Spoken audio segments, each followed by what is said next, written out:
বন্ধুরা, আশা করব আপনারা সকলে ভালো আছেন। আমি সুখেন ঘোষ। আপনারা দেখছেন আজকের রাজনীতি।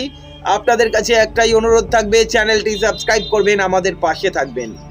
বন্ধুরা, পূর্ব বর্ধমানে কমরেড মহারানী কোঙার স্মরণ সভা সমাবেশ ছিল। এই স্মরণ সভা থেকে লক্ষ লক্ষ টাকা অনুদান বামে দিল।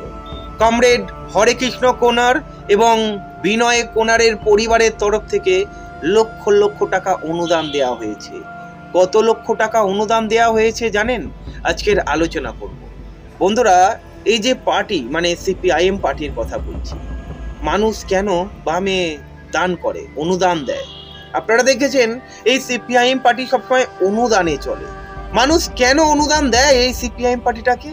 কারণ সাধারণ মানুষ জানে এই সিপিআইএম পার্টিটা টাকা চুরি করে না, এরা দুর্নীতি করে না, এরা মানুষের জন্য কাজ করে, গরিব মানুষের স্বার্থে কাজ করে, যার ফলে বামে দান করে, যার ফলে মানুষ বামে অনুদান দেয়। কমরেড হরেকৃষ্ণ কোঙার এবং বিনয় কোঙারের পরিবারের তরফ থেকে 1 লক্ষ টাকা অনুদান দেওয়া হয়েছে কেন্দ্রীয় সিপিআইএম কমিটিতে। 1 লক্ষ টাকা অনুদান দেওয়া হয়েছে রাজ্য সিপিআইএম কমিটিতে।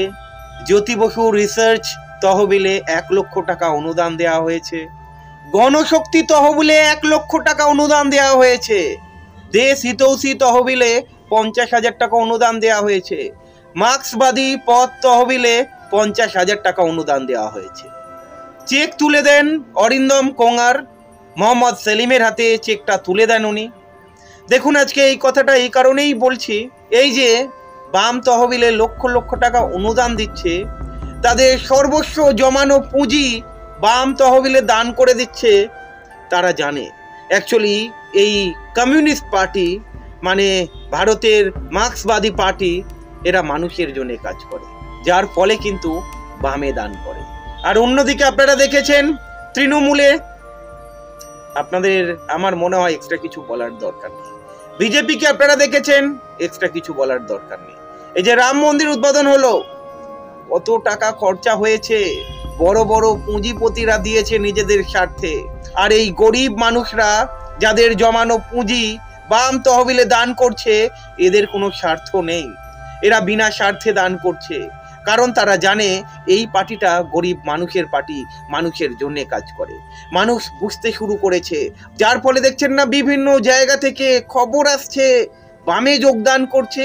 বিভিন্ন জায়গায় সমবায় সমিতির নির্বাচনে বামেরা জয়লাভ করছে। এই জয় মানুষের জয়, এই জয় গরিব মানুষের জয়। আগামী দিনে বাম যে প্রবল শক্তি ধারণ করছে, আর আপনারা দেখতে পাচ্ছেন মীনাক্ষী মুখ যেভাবে সামনে এসেছে, মানুষের মধ্যে একটা আলোড়নের সৃষ্টি হয়েছে। টিভিতে নিশ্চয়ই আপনারা দেখতে পান শতরূপ ঘোষকে যেভাবে চাচা ছোলা ভাষায় বিজেপি তৃণমূলকে আক্রমণ করে, যেভাবে লজিক দিয়ে কথা বলে, বাদ বাকি যারা থাকেন ওখানে তারা চুপ থাকেন। শতরূপ, সায়ন ব্যানার্জি, এরা যেভাবে কথা বলেন, লজিক থাকে কথার মধ্যে। দেখুন, বামেরা সবসময় মানুষের জন্য পথে রয়েছে এবং ফাইল হাতে কোর্টে রয়েছে। আপনাদের এটা মানতেই হবে। ভালো থাকবেন।